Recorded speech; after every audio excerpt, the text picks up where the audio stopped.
ସକାଳୁ ଆସିକି ପ୍ରଥମେ ମୋର ସବୁ ଗଛକୁ ଖରାକୁ ବାହାର କରିଦେଲି। ଆଉ ତାପରେ ଶେଷରେ ଦେଖିଥିଲି ଷ୍ଟ୍ରବେରୀ ଗଛ ଦେଖିଲି ନଡ଼ିଆ କତାକୁ ପୁରା ଭିଡ଼ିକି ଧରିଥିଲା ଗୋଟେ ବେବି ପ୍ଲାଣ୍ଟ। ମଦର ପ୍ଲାଣ୍ଟ ତ ହେଉଛି ବହୁତ ହି ଭଲ ସ୍ପିଡିରେ ଗ୍ରୋଥ୍ ହେଉଛି, କିନ୍ତୁ ବେବି ପ୍ଲାଣ୍ଟ ତାଠୁ ଅଧିକା ସ୍ପିଡିରେ ଗ୍ରୋଥ୍ ହେଉଛି। ଆଉ ଚେର ବି କାଫି ବଢ଼ିଆ ସେ ବାହାରିଛି।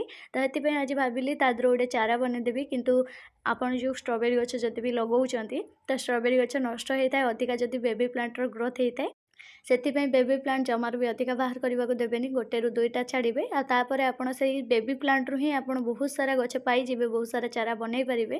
କିନ୍ତୁ ମଦର ପ୍ଲାଣ୍ଟକୁ ସବୁବେଳେ ଯେଉଁ ବେବି ପ୍ଲାଣ୍ଟର ଗ୍ରୋଥ୍ ଆସିବ ତାକୁ କାଟୁଥିବେ। ଆଉ ଏଇଟା ହେଉଛି ମୁଁ ଯେଉଁ ବେବି ପ୍ଲାଣ୍ଟ ବନଉଛି, ତ ଦେଖନ୍ତୁ କେମିତି ଷ୍ଟେପ୍ରେ ମୁଁ ନେଉଛି। ଆଉ ତା ପାଇଁ ମାଟି କେମିତିଆ ପ୍ରିପେୟାର କରିଛି। ମାଟିରେ ମୁଁ ନେଇଛି କୋକୋପେଟ୍, ତା ସାଥିରେ ହେଉଛି ହାଲକା ଖତ ମିଶାଇଛି, ଯେଉଁଟାକି ମୋର ଘର ତିଆରି ଖତ। କୁଟା ପାଉଁଶ ହେଇପାରିବ, ନହେଲେ ଆପଣ ଗୋବର ପାଉଁଶ ବି ଦେଇପାରିବେ। ତ ପାଉଁଶ ଖତଟା ଦେବା ଦ୍ୱାରା ଫଙ୍ଗସ୍ ଲାଗେନି, ତ ସେଥିପାଇଁ ମୁଁ ପାଉଁଶ ଖତଟାକୁ ଚାରା ବନେଇଲା ବେଳେ ବହୁତ ହି ଆଡ଼୍ କରେ। ଆଉ ତା ସାଥିରେ ମୁଁ ଦେଇଛି କିଛି ଚିକିଟିଆ ମାଟି, ଯେଉଁଟାକି ଆମର ନର୍ସରୀ ମାଟି କହିପାରିବେ।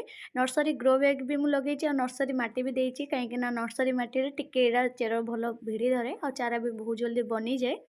ସେଥିରେ ଯେହେତୁ ବହୁତ ସାରା ଫଙ୍ଗିସାଇଡ୍ ମିଶାଯାଏ, ଆଉ ବହୁତ ସାରା ହେଉଛି ରୁଟ୍ର ଡେଭଲପ୍ ପାଇଁ ହେଉଛି ହର୍ମୋନ୍ ବି ଦିଆଯାଏ। ତ ସେଥିପାଇଁକା କିଛି ହର୍ମୋନ୍ ବି ଦେଇଥାନ୍ତି, ଯେଉଁଟାକି ଆମର ରୁଟ୍ର ଡେଭଲପ୍ ପାଇଁ ପ୍ରତ୍ୟେକଟି ଗଛର। ତ ସେଥିପାଇଁକା ମୁଁ ସେଇ ମାଟି ହିଁ କିଛିଟା ହାଲକା ମିଶାଇଛି ଏଠି।